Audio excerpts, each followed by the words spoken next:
আসসালামু আলাইকুম, কেমন আছেন সবাই? আশা করি ভালো আছেন। এটা আমাদের কক্সবাজারের প্রথম দিনের ভিডিও। আমরা হোটেলে গিয়ে ফ্রেশ হয়ে বেরোয় গেলাম ঘুরতে। এই আমরা এখন আছি রিজিয়ান ফিশ ওয়ার্ল্ডে নাকি? দেখি দেখি কই কই হাই হাই আলিতা খান। তারপর আমরা চলে আসলাম টিকিট কাউন্টারে। এখানে জন প্রতি টিকিটের মূল্য ৩০০ টাকা করে। ৩ ফুট ৬ ইঞ্চির নিচে যারা, তাদের টিকিটের মূল্য হবে না। আমরা মাপ দিয়ে দেখলাম তারা ৩ ফুট ৬ ইঞ্চির কম, তারপর ওর কাছ থেকে টিকিট নিল, কিন্তু কেন তা জানি না, আল্লাহ মাবুদ জানে। আর বিকাশ থেকে পেমেন্ট করলে আপনার ডিসকাউন্ট পাবেন। আমরা যেহেতু বাঙালি, ডিসকাউন্ট পছন্দ করি, আমরা ডিসকাস করতেছিলাম কিভাবে পেমেন্ট করবো, কারণ আমাদের কারোর বিকাশই টাকা ছিল না, আর আশেপাশে কোনো বিকাশের দোকানও ছিল না।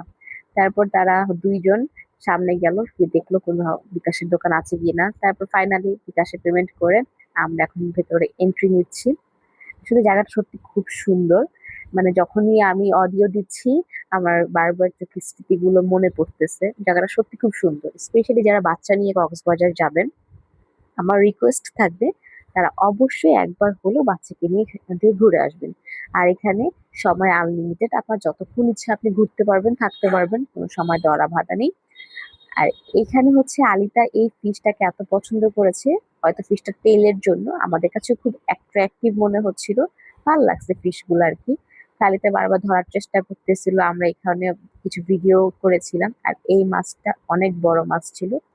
মনে হয় এখানে লেখা ছিল, যতটুকু মাথায় আসতেছে, ২০ কেজির ওপরে এরকম কিছু মাছটার ওজন। আমি ঠিক শিওর মনে নেই, বলতে পারতেছি না মাছটার ওজন কতটুকু ছিল। আর পুরো রেডিয়েন্ট ফিশ ওয়ার্ল্ডটা অনেকটাই বড়, অনেক কিছু আছে, অনেক ধরনের সামুদ্রিক মাছ, শামুক, অনেক কিছু আছে আসলে।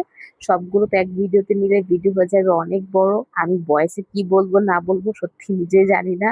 তারপর এখানে কার্পফিশ ছিল, এটা আমরা সবাই দেখেছি, এটা চেনা মাছ আমাদের। এটা জাস্ট যে ফিটার দিয়ে খাওয়া, এটাই হচ্ছে এটা মেন আকর্ষণ, আর কিছুই না। মাছগুলো আপনার সব সামনে আসবে, ফিটারে আপনার কাছ থেকে খাবে। এখানে ফিটার থেকে খাবারগুলো খাওয়ালে ২০ টাকা করে দিতে হবে আর কি প্রতি ফিটারে। মানে ডাবল ব্যবসা, মাছগুলো বেঁচে যাবে, আবার হচ্ছে টাকাও ইনকাম হবে। মানে খুব ভালো একটা বিজনেস আর কি। যাই হোক, আইডিয়া ভালো। তারপরে আমরা মেন আকর্ষণের কাছে চলে আসলাম। এটাই ছিল হচ্ছে ফিশ রিজিয়ন্টের মেইন আকর্ষণ, দ্য শার্ক। এই শার্কটা হচ্ছে মেইন আকর্ষণ। আর মানে এটা দেখার জন্য এতক্ষণ ওয়েট করতেছিলাম, এটা কোথায় যেন ছিল, দেন আসছে। আমি যখন ছোট ছিলাম তখন ডিসকভারি, ন্যাশনাল জিওগ্রাফির মানে শার্ক প্রোগ্রাম গুলো আমি কখনোই স্কিপ করতাম না। আমার ভালো লাগতো, আমি খুব পছন্দ করতাম এই শার্ক প্রোগ্রাম গুলো। আমার কাছে এই মাছটা খুব পছন্দ, ভয়ঙ্কর যেমন খুব পছন্দ। এখানে আলিতা চাচ্ছি, সে একটু স্টাইল করলো, ঠিক আছে। দেন আমরা একটু সামনের দিকে গেলাম, অনেকক্ষণ এটা দেখেছি, আমাদের বের হতে হবে।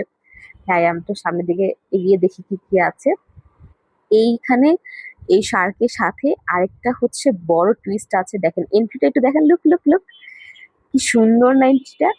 এই শার্কের সাথে বড় একটা কচ্ছপ আছে, এটা অনেক বড়। এখানে এই শার্কটা, এই কচ্ছপটাই বিশাল বড়, আর মেন আকর্ষণ কচ্ছপটার বয়সটাও অনেক হবে।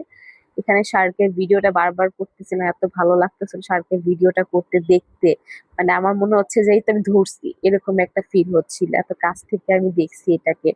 দেন আমাকে প্রিন্স দেখাচ্ছে কচ্ছপটা মাথা বের করছে। নর্মালি এরকম তো দেখা যায় না, কচ্ছপ চলাফেরা করতেছে মাথা বের করছে। আর এই মাছটা বারবার কচ্ছপটাকে গিয়ে মানে বলতেছে, এই উঠোস না কেন, উঠ উঠ, এরকম একটা ব্যাপার। আর আলিতা খুব এনজয় করতেছিল, খুব এনজয় করছে আমার মেয়ে।